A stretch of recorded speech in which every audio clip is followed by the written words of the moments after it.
The Baltimore Ravens have officially entered survival mode, and this Week 8 clash against the red-hot Chicago Bears might just be their last lifeline. With their backs against the wall after dropping 4 straight games, everything is on the line. And the opponent? A surging Bears team that's found new life under head coach Ben Johnson.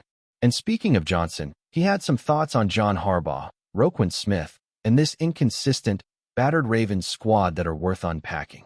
Let's start with where the Ravens are mentally. Because if there's one thing we learned from safety Kyle Hamilton's words this week, it's that this team knows exactly what's at stake. He described the mindset in Baltimore as a backs-against-the-wall situation, and he's not wrong. This isn't just a metaphor, it's reality. The Ravens are teetering on the edge, trying to salvage a season that was supposed to be about contending, not surviving. The frustration is clear in the locker room. The confusion? Even louder. Reports of tension, distractions, and even the removal of entertainment items like ping-pong tables and basketball hoops from the Ravens facility have sparked more questions than answers. First, it was blamed on coaches, then clarified as a player-led decision. Either way, it's a perfect reflection of the chaos around this team. Despite all that, there's still respect around the league for Baltimore. Ben Johnson didn't hold back in acknowledging the Ravens' potential. He pointed out that the team's record doesn't tell the full story, praising their ability to score in bunches and emphasizing that a John Harbaugh-led defense should never be underestimated.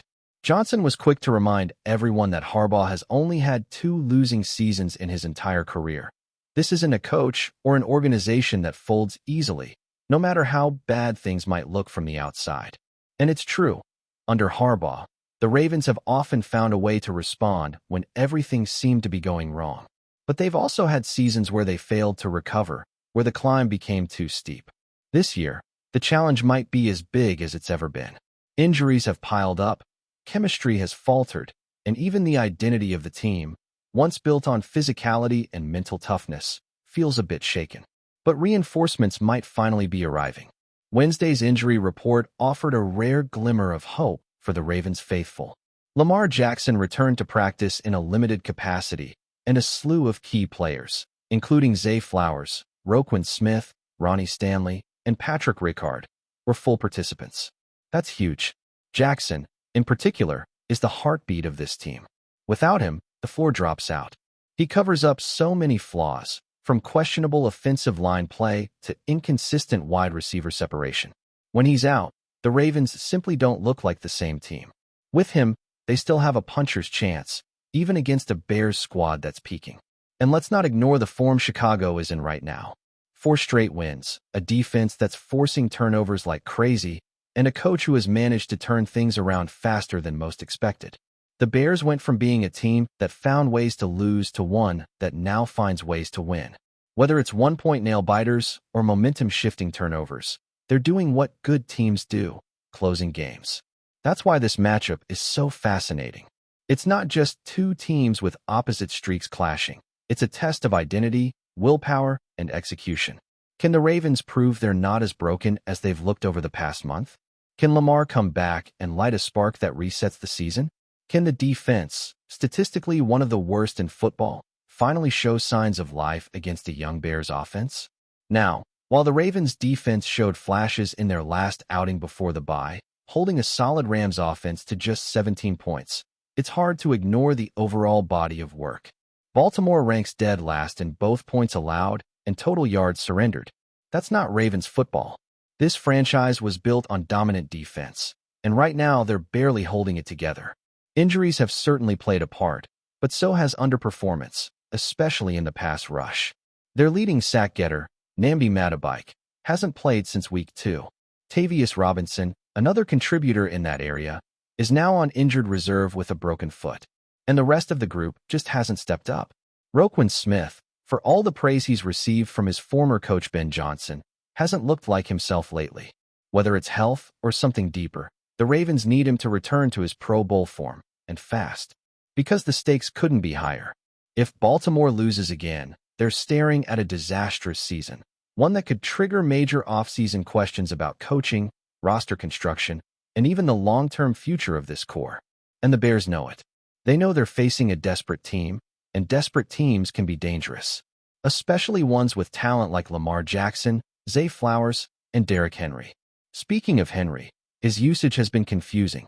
He was supposed to be the sledgehammer, the goal line monster, the guy who takes pressure off Lamar and punishes defenses late in games. And yet, we've seen situations, like a half-yard situation against the Rams, where he's inexplicably not even on the field.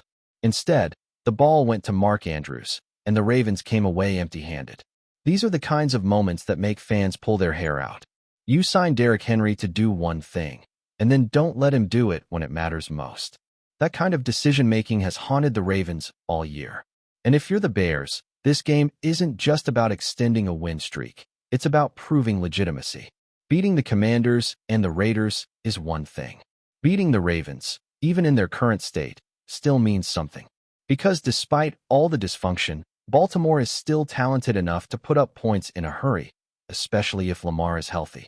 Zay Flowers has emerged as a true number one weapon, leading the team in receiving yards by a massive margin. And if the Bears are forced to go into this game without cornerback Tariq Stevenson, already missing Jalen Johnson, then it could be a long afternoon trying to contain Flowers, Bateman, and DeAndre Hopkins. But again, it comes back to execution. Both teams have playmakers. Both teams have reasons to believe. But both also have enough flaws to blow this game wide open in either direction. For Baltimore, it's about starting fast, staying ahead of the sticks, and finishing in the red zone, where they rank near the bottom of the league in touchdown conversion rate. For Chicago, it's about not beating themselves with penalties, miscommunication, and missed tackles. Because one or two extra possessions in a game like this can be the difference between a comeback win and another chapter in a downward spiral. And then, there's Roquan Smith. This is his revenge game. His chance to show Chicago what they let go, even if he says it's not personal. The last time these two teams met, Roquan was wearing a Bears jersey and led the team with 17 tackles. This time, he'll be across the field, hoping to derail the Bears' hot streak and revive Baltimore's season. He hasn't looked like the same guy this year, hampered by injury, perhaps not fully locked in. But this is the kind of game that could wake him up. The Bears know his weaknesses. They know how to attack him. The question is, can Roquan flip the script and make them pay instead? As we look deeper into this matchup, one thing becomes increasingly clear. This isn't just about which team has more talent on paper. It's about which team executes when it matters most. Because for all the issues surrounding the Ravens, the off-field drama, the locker room distractions, the coaching questions, the biggest threat to their season might not be the opponent in front of them, but the self-inflicted wounds they just can't seem to stop creating. Turnovers have been a massive issue for this Baltimore team, or more specifically, the lack of them. Through 6 games, the Ravens have forced only 3 turnovers. That puts them near the very bottom of the league, a far cry from the aggressive, ball-hawking units that defined previous seasons. Meanwhile, their opponent this week, the Bears, are sitting at the top when it comes to turnovers forced. That contrast is staggering. It's not just about the defense giving the offense extra possessions. It's about momentum, field position, confidence, and demoralizing the other side. The Bears are winning that battle almost every week, and the Ravens have been losing it badly. But the injuries on Baltimore's defense aren't just a footnote. They're a headline. Marlon Humphrey didn't practice this week. Tavius Robinson is officially on injured reserve. Nnamdi Matabike, who exploded early in the season with a few key sacks, hasn't played since week 2.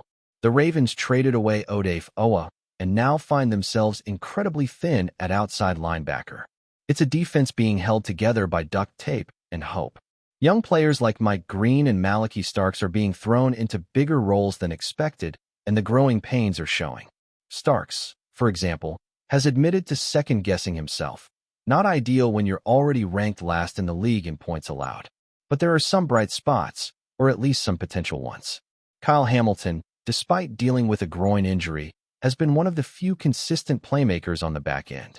He's vocal, active, and still brings that hybrid ability that made him so effective last year. Roquan Smith, though underwhelming to start the season, could use this week's matchup as a reset. Facing his former team, he'll be motivated, even if he won't admit it publicly.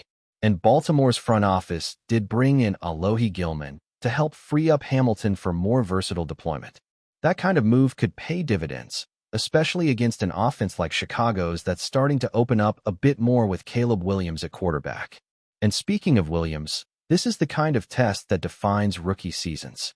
The #1 overall pick has shown flashes, some eye-popping throws, incredible escapability, and moments where you see exactly why the Bears believe he was their franchise guy. But he's also been reckless with the ball at times. He's gotten away with interceptable throws in recent weeks, and when he's pressured, he can be forced into poor decisions. That's the challenge for Baltimore. Can they generate enough pressure with their thin pass rushing unit to speed up Williams' internal clock? Can they create those uncomfortable pockets that force mistakes? If they can't, it could be a long day. Because while the Bears aren't stacked with elite weapons, they've found a rhythm offensively. DJ Moore, when healthy, is a legitimate #1 target. DeAndre Swift has brought explosiveness and versatility to the backfield, and even tight ends like Cole Kmet have chipped in when called upon. If Williams has time to work through his reads and stay in rhythm, he has enough pieces around him to carve up a struggling Ravens defense. But there's one major caveat here. The Bears are not invincible. Far from it. As good as they've looked during their 4-game win streak, it's come with plenty of mistakes. And the scary part? Most of them have been self-inflicted. Whether it's penalties, blown assignments, or miscommunications between quarterback and receiver, the Bears have often been their own worst enemy. In some of these wins, they've just barely escaped, by a point, by a field goal. And had it not been for a key turnover or a late defensive stand, the result could have gone the other way. That's why this game is still wide open. Baltimore's biggest hurdle isn't necessarily stopping the Bears. It's playing clean football themselves. They've got to eliminate penalties that stall drives. They've got to protect Lamar Jackson, who's been hit way too often behind an offensive line that's still underperforming. And they've got to convert in the red zone. That's been one of the quiet killers of this team, their inability to finish drives.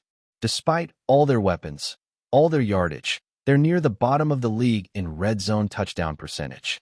That just can't happen, especially against a team like Chicago that capitalizes on mistakes. Zay Flowers, for his part, continues to be one of the few bright spots on offense. He's fast, elusive, and is becoming Lamar's go-to option when the Ravens need a spark. But Flowers alone isn't enough. The Ravens need Bateman to step up. They need DeAndre Hopkins to make contested catches. They need Mark Andrews to be dominant in the red zone. And they need Derrick Henry to be used in a way that actually makes sense, particularly in short yardage and goal line situations. Baltimore hasn't made the most of his presence, and that has to change. Before we dive in, don't forget to hit that subscribe button and give this video a thumbs up. Your support keeps us bringing you the latest news on the Baltimore Ravens. And hey, drop your take in the comments below. We want to hear from the flock. In what could be one of the NFL's most audacious moves this offseason, the Baltimore Ravens are reportedly making waves by scooping up defensive end Josh Sweat, snatching him right out of the hands of a divisional rival. While no official announcement has been made, insiders suggest the move could dramatically alter the way Baltimore approaches its pass rush, potentially rewriting their defensive blueprint for the upcoming season. Whispers around the league indicate that the Ravens see Sweat not just as a rotational piece, but as a chess piece capable of dismantling opponent schemes before they even reach the line of scrimmage. Sweat's speed off the edge and knack for pressuring the quarterback could be exactly what Baltimore needs to revive their blitz-heavy identity, which has often been hampered by predictable looks and slow-developing packages. Sources close to the organization hint that the coaching staff has been quietly building a new blitz concept designed around Sweat's unique skill set, one that could keep offensive coordinators up at night guessing where the pressure is coming from. The move also carries a psychological punch. By prying Sweat away from a direct rival, Baltimore sends a loud message. They're willing to be aggressive in the market and strategic in ways that extend beyond the field. League insiders speculate that this acquisition could spark a ripple effect, forcing rival teams to rethink their pass protection and potentially even shake up draft and free agency plans. Fans in Baltimore are buzzing at the prospect of a revitalized front line, one that blends Sweat's athleticism with the veteran savvy already present on the roster. Of course, with any big-name acquisition, there's a question of fit. How will Sweat adapt to a new scheme? Can he thrive in a system that demands versatility as much as raw speed? Early murmurs suggest optimism is high. Coaches reportedly love his work ethic and football IQ, believing he can step into a starting role almost immediately. If the rumors hold true, and the Ravens do secure Sweat, the team might be on the brink of a defensive renaissance. One that not only changes how opponents plan their games, but also redefines Baltimore as a destination for top-tier defensive talent.